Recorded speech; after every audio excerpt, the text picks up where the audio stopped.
జై శ్రీరామ్. మహామహిమాన్విత పుణ్యక్షేత్రమైన కాశీ నుండి భక్తులందరినీ ఆశీర్వదిస్తూ, కాశీకి కొన్ని కోట్ల మంది దర్శించాలని అనుకుంటూ ఉంటారు. భక్తులందరూ కూడా రావాలని దర్శించాలని అనుకుంటూ ఉంటారు. కానీ ఎలా వెళ్ళాలో తెలియదు, కాశీలో ఎక్కడ ఉండాలో తెలియదు, ఏమి దర్శించాలో తెలియదు, ఎంత ఖర్చు అవుతుందో అని భయపడుతూ ఉంటారు. అందరి సౌకర్యార్థం ఈరోజు కాశీకి ఎలా రావాలి అనేటటువంటి విషయాన్ని నేను మీకు తెలియజేస్తున్నాను. ముందుగా మనకి సికింద్రాబాద్ నుంచి ప్రతిరోజు ఉదయం 9:30కి ట్రైన్ ఉంటుంది. ఈరోజు 9:30కి ఎక్కితే రేపు మధ్యాహ్నం 1:30కి మనం కాశీ చేరుకుంటాం. ఇక చూడండి ఎంత తక్కువ ఉందో. స్లీపర్ క్లాస్ కేవలం 685 రూపాయలు మాత్రమే. రాను పోను సుమారుగా 1400 అవుతుంది అంతే. ఇక 2 టైర్ ఏసీ 1790, 3 టైర్ ఏసీ 2570 ఈ విధంగా ఉంటుంది. ఇక విజయవాడ నుంచి గంగా కావేరి ఎక్స్ప్రెస్ ఉంది, కాశీ టెంపుల్ ఎక్స్ప్రెస్ అనేటటువంటి ట్రైన్లు ఉన్నాయి. వాటి ధరలు కూడా ఇలాగే ఉన్నాయి ట్రైన్వి. ఇక ఈ మధ్య ఫ్లైట్ టికెట్స్ చాలా తగ్గాయి. కేవలం 11,000 రూపాయలే రాను పోను. చాలా తక్కువగా ఉంది. కాశీకి అవకాశం ఉన్నవారు ఈ విధంగా ఫ్లైట్లో వచ్చేసేయండి. ఇక కాశీకి వచ్చిన తర్వాత ఎక్కడ ఉండాలి అనేటటువంటి విషయాన్ని నేను మీకు తెలియజేస్తాను. మనకు ఒక 2 రోజులు 3 రోజులు, ఒక 2 రోజులన్నా ఉండేట్టుగా కాశీకి రావాలి. మరి ఒక్క రోజు అంటే కొంచెం శ్రమ అవుతుంది. 2 రోజులు ఉంటే ప్రధానమైన దేవతలను దర్శించి వెళ్ళవచ్చు. కాశీ విశ్వనాథుడి ఆలయం దగ్గర ఉండడం ఉత్తమం. 9 రోజులు కానీ 9 నెలల 9 రోజులు ఉండడం చాలా విశేషం. ఇలా ఈ దీక్షలు చేసేవాళ్ళు కేదార్ ఘాట్లో ఉండడం ఉత్తమం. ఎందుకంటే అక్కడంతా మన తెలుగు వాళ్ళు కనిపిస్తూ ఉంటారు, కాస్త తెలుగు మాటలు వినపడుతూ ఉంటాయి. కాశీ గురించి 4 విషయాలు అందరూ చెప్తూ ఉంటారు. చంద్రకళ అమ్మగారు ఉన్నారు, వారు అన్ని దర్శనాలు కూడా మనకు చేయిస్తారు. ఇక విశ్వనాథుడి ఆలయం 2 రోజులుండి వెళ్ళే వాళ్ళు మాత్రం విశ్వనాథుడి ఆలయం దగ్గర ఉండడం మంచిది. విశ్వనాథుడి ఆలయానికి ఎలా వెళ్ళాలి? రైల్వే స్టేషన్ నుంచి కానీ ఎయిర్పోర్ట్ నుంచి కానీ గదోలియా చౌరస్తా అని అడగాలి. అడిగితే వాళ్ళు గిరిజాఘర్ దగ్గర వదిలిపెడతారు, ఆటో వాళ్ళు లేదా కారు. గిరిజాఘర్ దగ్గర నుంచి కొద్దిగా నడవవలసి ఉంటుంది విశ్వనాథుడి ఆలయం దగ్గరికి. అంటే విశ్వనాథ్ మందిర్ కైసా జానా హే అని అంటే ఎవరైనా చెప్తారు. విశ్వనాథుడి గుడి దగ్గరలో సాక్షి గణపతి స్వామివారి ఆలయం ఉంది. అక్కడ నుంచి కొంచెం 10 అడుగులు వేస్తే గోల్డెన్ లాడ్జ్ అనేటటువంటి మంచి భక్తులు, శివభక్తులు అక్కడ మీరు ఉండడానికి అవకాశం ఉంటుంది. ఇక నాన్ ఏసీ అయితేనేమో సుమారుగా 1000 నుంచి 1200 అలా ఉంటుంది. ఏసీ అయితే 1500, 2000 అలా ఉంటాయి. ఇది ఒక ముగ్గురికి అవకాశం ఇస్తారు, 3-4కి. అంతకన్నా ఎక్కువ ఉంటే మళ్ళీ విడిగా ఇంకో రూమ్ తీసుకోవాల్సి ఉంటుంది. ఈ విధంగా తీసుకున్న తర్వాత చక్కగా రూమ్లో స్నానం చేసేయండి. ముందు స్నానం చేసిన తర్వాత మీరు శుభ్రవస్త్రాలు ధరించి, విభూతిని ధరించి గంగమ్మ దగ్గరికి వెళ్ళండి. దశాశ్వమేధ ఘాట్ కైసా జానా హే అని అడిగి ఆ దశాశ్వమేధ ఘాట్లో చక్కగా గంగానది తీరానికి వెళ్ళి అక్కడ బ్రాహ్మణోత్తములు ఉంటారు, వాళ్ళ దగ్గర చక్కగా సంకల్పం చెప్పించుకోండి. ఒక 100 రూపాయలు, 200 మీ శక్తిని అనుసరించి ఇస్తే వాళ్ళు సంకల్పం స్నానం చేయిస్తారు. వాళ్ళు చెప్తారు సంకల్పం. ఆ సంకల్పం చెప్పించుకున్నాక కుడికాలు నెమ్మదిగా పెట్టి దిగండి. మొదటి మెట్టు జారి పడతారు, పాచి ఉంటుంది, చాలా జాగ్రత్త. గంగా జలంలో గంగమ్మ తల్లిని పసుపు కుంకుమలతో ముందు పూజించండి. పూజించిన తర్వాత కుడికాలు ముందు పెట్టి కూర్చొని దిగండి.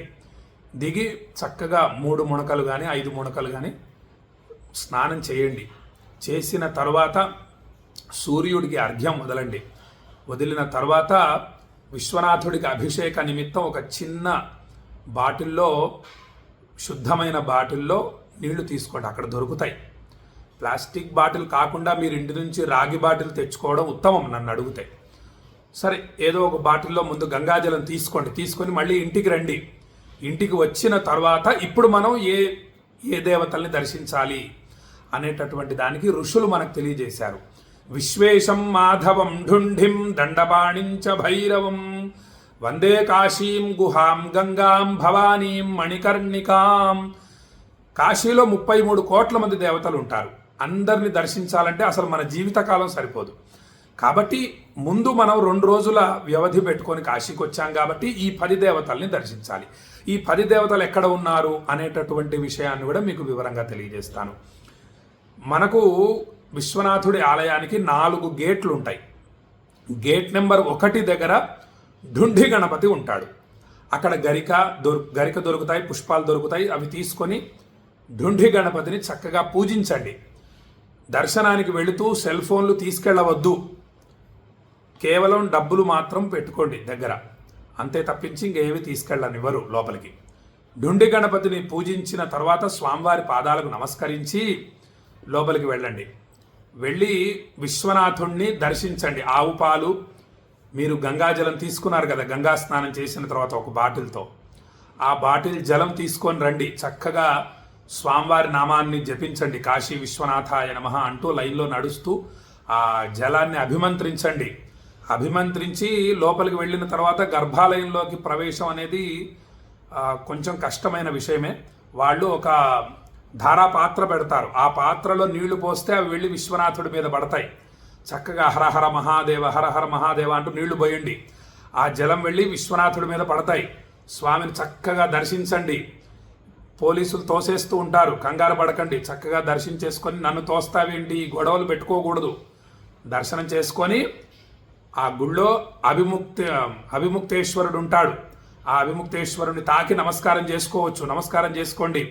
ముక్తి మంటపం ఉంటుంది. ఆ ముక్తి మంటపంలో కూర్చొని ఒక 5-10 నిమిషాలు కాశీ విశ్వనాథాయ నమః కాలభైరవాయ నమః అనే నామాల్ని జపించండి. జపించిన తర్వాత మీరు అన్నపూర్ణ అమ్మవారి ఆలయానికి రండి. అన్నపూర్ణ అమ్మవారిని దర్శించండి. అక్కడే యంత్రేశ్వరుడు ఉంటాడు. యంత్రేశ్వరుని దర్శించండి. కాళీమాత అమ్మవారి ఆలయం ఉంటుంది అన్నపూర్ణ అమ్మవారి ఆలయంలోనే. అక్కడ ఒక పక్కకి భవానీ అమ్మవారు ఉంటుంది. అడగండి, చెప్తారు. భవానీ అమ్మవారిని చిన్న విగ్రహం దర్శనం చేసేసుకోండి. ఆ తర్వాత మీరు విశాలాక్షి మందిర్ కైసా జానా హే అని విశాలాక్షి అమ్మవారి ఆలయం కూడా దగ్గరే ఉంటుంది. విశాలాక్షి అమ్మవారిని దర్శనం చేసుకోండి. మీకు చెప్పడం మర్చిపోయాను, 100 రూపాయలు ఇస్తే అన్నపూర్ణ అమ్మవారి ఆలయం గర్భాలయంలోకి ప్రవేశం చేసుకోవచ్చు. వెళ్ళి చక్కగా అన్నపూర్ణ అమ్మవారిని దర్శనం చేసుకోండి. చేసుకున్న తర్వాత విశాలాక్షి అమ్మవారి దగ్గర 200 ఇస్తే అమ్మవారి ముందర శ్రీచక్రం ఉంటుంది. ఆ మహామహిమాన్వితమైన శ్రీచక్రానికి అమ్మవారిని చూస్తూ కుంకుమార్చన చేసుకోండి. చేసుకున్న తర్వాత గేట్ నెంబర్ 4 కైసా జానా హే అని అడిగి అక్కడికి వెళ్ళండి. అక్కడ దండపాణి ఉంటాడు.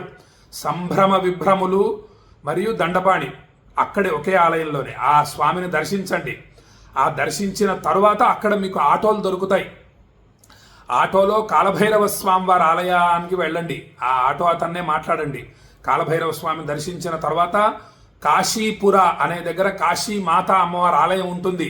ఆ అమ్మవారిని దర్శించండి. తర్వాత ఆది గంగా ఉంటుంది, జైత్పుర.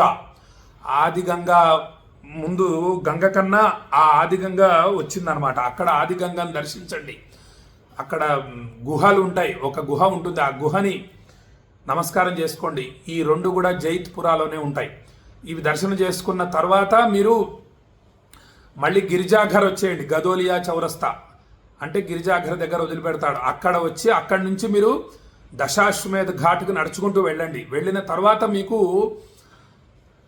ఆ పడవలో పంచగంగా ఘాట్ జానా హే అని అడగండి. ఒక 500-1000 తీసుకుంటాడు పడవ అతను. ఆ పంచగంగా ఘాట్లో వదిలిపెడతాడు మిమ్మల్ని.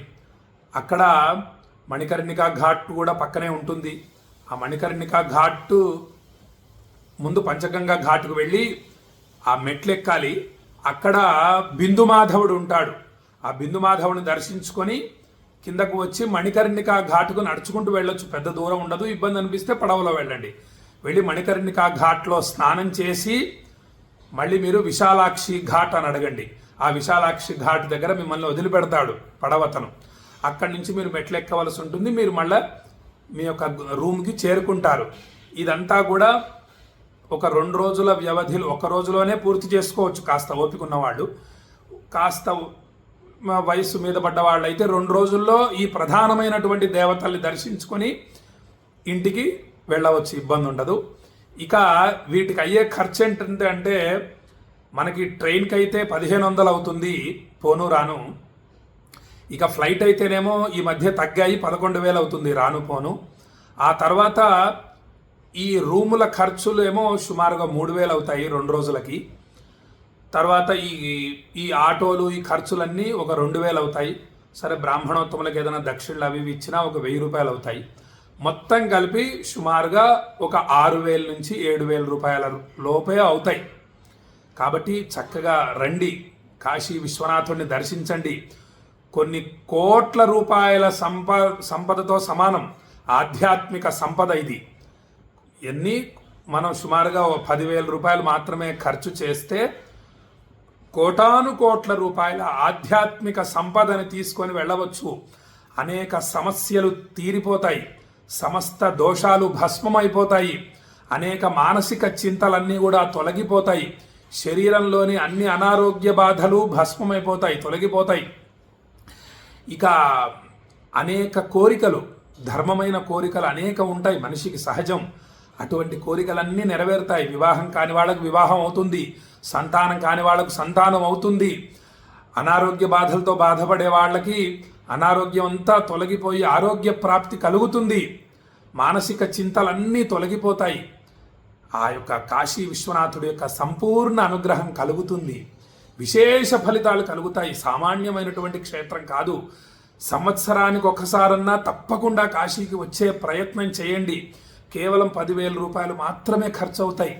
కాబట్టి భక్తులు చక్కగా వీలు చేసుకోండి. వీలు అవ్వటం కుదరదు, మనం కుదుర్చుకొని రావాలి. అయితే ఇక్కడికి 1,00,000 రూపాయలు తెచ్చినా అయిపోతాయి. మనం చాలా ఉంటాయి కొనుక్కోవాల్సినవి, అవన్నీ కొంటూ పోతే మాత్రం సరిపోవు. చీరలు దొరుకుతాయి, తర్వాత ఇత్తడి సామాన్లు, పూజా సామాన్లు దొరుకుతాయి, అనేకం. ఇక్కడ ఉన్న వ్యాపార కేంద్రం, పెద్ద వ్యాపార కేంద్రం వారాణసి. కాబట్టి ఆ వ్యాపార నిమిత్తం వ్యాపారం చేసుకునే వాళ్ళు ఇక్కడికి వస్తే జాలాన్స్ అనే ఏదో ఉంది, అక్కడ చీరలు అవేవో దొరుకుతాయి మొత్తం. అవి వాడికి డబ్బులు ఇస్తే వాడు కొరియర్లో పంపిస్తాడు. అలా వ్యాపారం కూడా చేసుకోవచ్చు. ధనం కావాలంటే ధనం వస్తుంది, ఇక మోక్షం కావాలంటే మోక్షం వస్తుంది, సమస్యలు తీరాలంటే సమస్యలు తీరిపోతాయి. ఇలా అనేక ఉపయోగాలు కాశీకి రావడం చేత కలుగుతుంది. కాలభైరవుడు అనుగ్రహం కలుగుతుంది. విచిత్ర పుణ్యవర్ధనం అంటారు ఆదిశంకరులు. అద్భుతం, విచిత్రమైనటువంటి అద్భుత ఫలితాలు కలుగుతాయి మనకి. అటువంటి విశేషమైన పుణ్యక్షేత్రము కాశీ. కాబట్టి భక్తులు ఈ వీడియోని అందరికీ పంపించండి. ఒక్కరు దర్శించుకున్నా వాళ్ళు ధన్యులవుతారు, మనం ధన్యులమైపోతాం. విశ్వనాథుడి యొక్క సంపూర్ణ అనుగ్రహం కలుగుతుంది అందరికీ కూడా అని చెప్పి భక్తులకు తెలియజేస్తూ, శ్రీర్వర్చస్వమాజుష్యమారోగ్యమావిధాక్షోభమానం మహీయతే ధాన్యం ధనం వశుం బహుపుత్ర లాభం శత సంవత్సరం దీర్ఘమాయు. కాశీ అన్నపూర్ణ విశాలాక్షి సమేత విశ్వేశ్వర స్వామి సంపూర్ణ అనుగ్రహ ప్రాప్తిరస్తు. ఆయురారోగ్య అష్టైశ్వర్యాభివృద్ధిరస్తు, మనోభీష్ట సిద్ధిరస్తు అని భక్తులందరినీ ఆశీర్వదిస్తూ సెలవు తీసుకుంటున్నా. జై శ్రీరామ్.